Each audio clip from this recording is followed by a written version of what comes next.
Nicely played for an easy single. Play makes it in comfortably, but still takes a dive.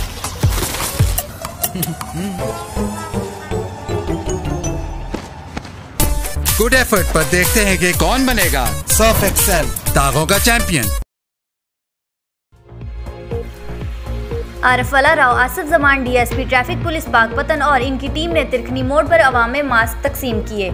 आरफवाला Malak Mohammad मुबीन से आरफवाला शहर तिरखनी मोड़ पर Rao Asif Salman DSP traffic police Pakpattan Haroon और इनकी team में तिरखनी मोड़ पर अवाम में मास्क तकसीम की और इनका कहना था कि कोरोना की तीसरी लहर बहुत ही खतरनाक है। मास्क का इस्तेमाल करें, मास्क पहनना वेंटिलेटर पहनने से बेहतर है, बार बार हाथों को धोएं, समाजी फासला रखें, गैर जरूरी सफर से परहेज करें। इनका कहना था कि 18 साल से कम उम्र के बच्चों को मोटरसाइकिल देने से मना करें। हासिलपुर राना शाहिद जावेद से हासिलपुर में कायम ईंटों के भट्टे शहरियों में गले, सांस, फेफड़ों और कैंसर जैसी खतरनाक बीमारियां फैलाने लगे। ईंटों के भट्टों में गंदगी और जहरीला मादा सरेआम जलने लगा, जबकि महकमा माहौलियात और दीगर जिम्मेदारान अफसरान खतरनाक बीमारियां फैलाने वाले भट्टा मालकान से मुख मुका करके खुली छूट दे रखी है। शहरियों ने डिप्टी कमिश्नर बहावलपुर से फौरी कार्रवाई का मुतालबा किया है।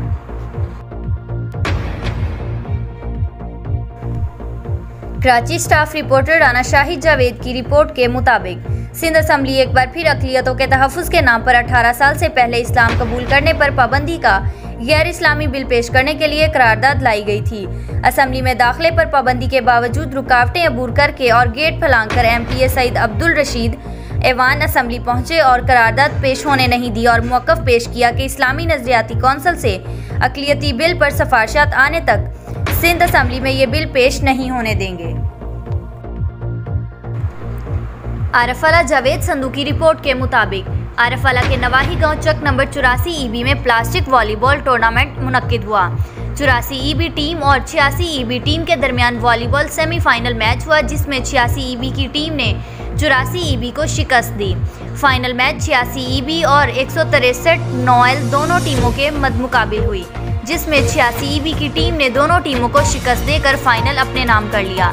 सियासी और समाजी शख्सियत की तरफ से 86 EB की टीम को नकद इनाम और ट्रॉफी से नवाजा गया। हासिलपुर राना ताहिर महमूद की रिपोर्ट के मुताबिक हासिलपुर शहर और गिरदोनवा में वापटा मैप्को की गैर एलानिया और बदतरीन लोड शेडिंग से अवाम का इंतहाई बुरा हाल। रोजमर्रा की जिंदगी मफलूज होकर रह गई। अवाम और जानवर पानी से महरूम, छोटे बच्चे बूढ़े शदीद गर्मी और हबस में दिन रात गुजारने पर मजबूर। बेबस बिजली के कभी कभार आने से और कम वोल्टेज की वजह से पंप, पंखे, AC, फ्रिज समेत बिजली के आलात भी शदीद मुतासिर। दुकानदारों की चांदी हो गई। हासिलपुर में वाक़या मुख्तलिफ देहातों में रात को भी कई घंटे बिजली की सप्लाई बंद रही और सुबह होते ही फिर बंद। हासिलपुर अहले इलाका का कहना है कि अगर लोड शेडिंग का यही सिलसिला रहा तो हम वापटा मैप्को के खिलाफ शदीद अल्फाजों में मजम्मत और रोड ब्लॉक करके एहतजाज करने पर मजबूर हो जाएंगे।